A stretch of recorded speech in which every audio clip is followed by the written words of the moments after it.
What's up everyone, this is Ben from the Bay, and in this video I'll be showcasing the top 3 best free antivirus softwares that are out completely free of charge. You guys do not have to pay a cent for these unless if you guys decide to purchase the full version. So yeah, you guys get to keep these completely free forever.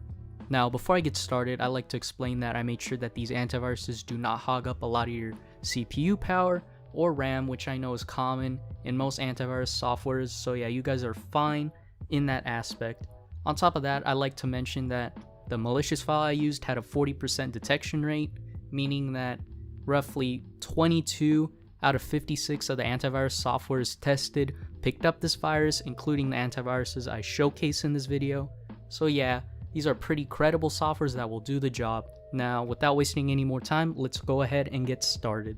So coming in at number 3, we have no other than Bitdefender. So let's open up this bad boy, shall we? Where the hell is it? Oh, there it is. Yeah, so this was basically my first impression of Bitdefender. I'm like, where is it? I do not see it at all on my computer.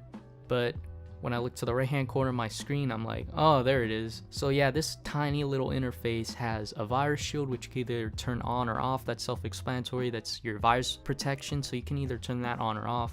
You also have an auto scan, so whenever the program feels it's necessary to scan for a virus, it'll go ahead and do that.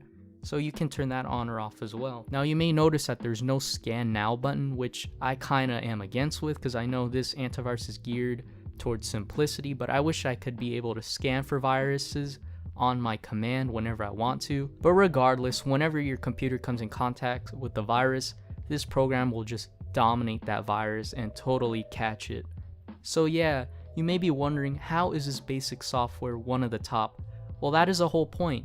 This antivirus is geared towards those who aren't as tech savvy, such as like a grandmother or a parent, or towards someone who could care less and just wants an antivirus straight out of the box, someone who could care less about all the other features that an antivirus may come with. So if you're one of those two people, stop the video right now and download it, because this is the antivirus software for you. So coming in at number 2, we actually have AVG Antivirus, a virus protection I've used in the past before. So let's go ahead and get into it, shall we?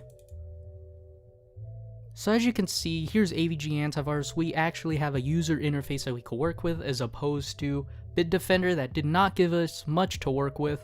But as you can see, we can actually scan now on our command, which is pretty good.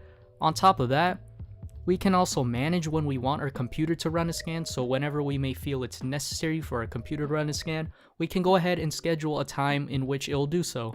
On top of that, we can scan our whole computer, which I mean is quite self-explanatory.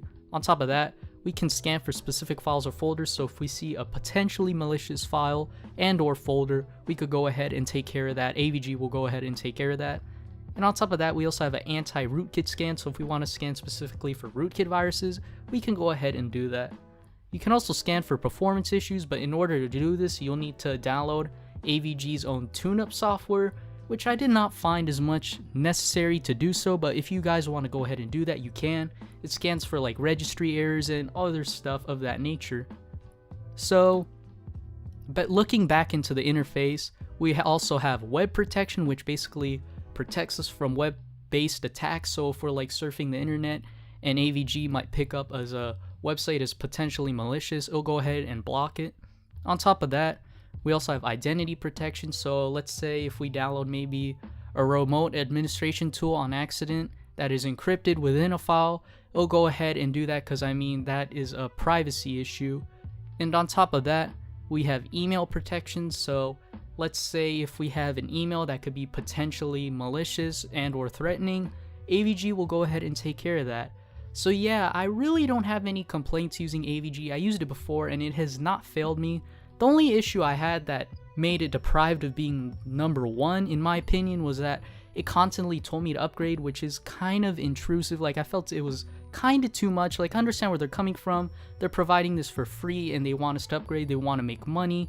But I felt like it was kind of doing it a little too much. But if you can overlook that, this will be the perfect antivirus for you. So coming in at first place for the best free antivirus is Avast. So let's open it up, shall we? Now, first things first, initially I was going to choose AVG as number 1, but after trying out Avast really just takes a cake. So as you can see, when you open up Avast at first, you're greeted with a nice, clean, modern, sleek looking user interface that is easy to navigate through for anyone of any technological background. And first things first, you have a scan. So once you click that, you can see you have several scans to choose from. You have a smart scan, which basically consists of all these 5 other scans. So if you want to take care of everything at once, hit the smart scan button. You also can scan for viruses, which is self-explanatory.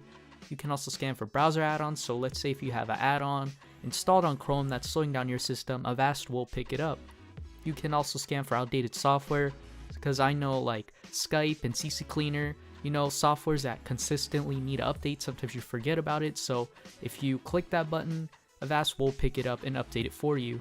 Now, the scan for performance issues, unfortunately, once it scans, you have to actually pay to get these issues fixed, but that's not a big of a deal because these issues aren't that big to begin with. They're just like registry errors and stuff. That's fine. You guys do not have to pay for it or go out of your way to fix those. Now, here's my favorite part of Avast, the scan for network threats, which I found pretty useful and pretty neat. So let me show you guys that really quick. So what this basically does is it scans for all the devices that are currently connected to your home network, which is pretty useful because let's say your network is under attack by a hacker or whatever, it'll immediately pick up their device that they're using to connect to your network. So as you can see, it picked up my desktop, it picked up my router, and it picked up an Apple device. I'm pretty sure it's one of my parents' iPhones, which is pretty cool. This is pretty useful. So if you're ever in doubt, you can run this scan and check. Now, what's also cool about Avast is you have a passwords manager. So not only this is an antivirus, but it actually stores your password, which is a pretty useful tool in my opinion, because I have many passwords for many different websites and I always forget them. So I can store them here on Avast and I'll be safe with them too, and I'll never forget them. And if you click this cogwheel right here and click components, you also see that you have a mail shield, a web shield, and a file system shield, something that we've seen on AVG. So this is basically AVG but with more features, and in my opinion it's more sleek. So as I said, you have your web shield so you can surf the web without coming across any malicious websites that can attack your computer. You also have a mail shield, just like in AVG, how it filters your emails from potentially malicious to safe. And you have a file system shield so you can make sure that your files are safe and won't corrupt your computer when you download some. But yeah, that's basically it, you know. I think Avast is number one. It really just takes the cake, you know. But regardless of any antivirus you choose from this video, all of them are great options. But yeah, guys, I hope you guys enjoyed this video. I took a lot of time into making it, and comment below on what other videos you'd like to see. Would you like to see other top 3s, top 5s, or whatever? Thank you guys so much for saying subscribe, and until next time, peace.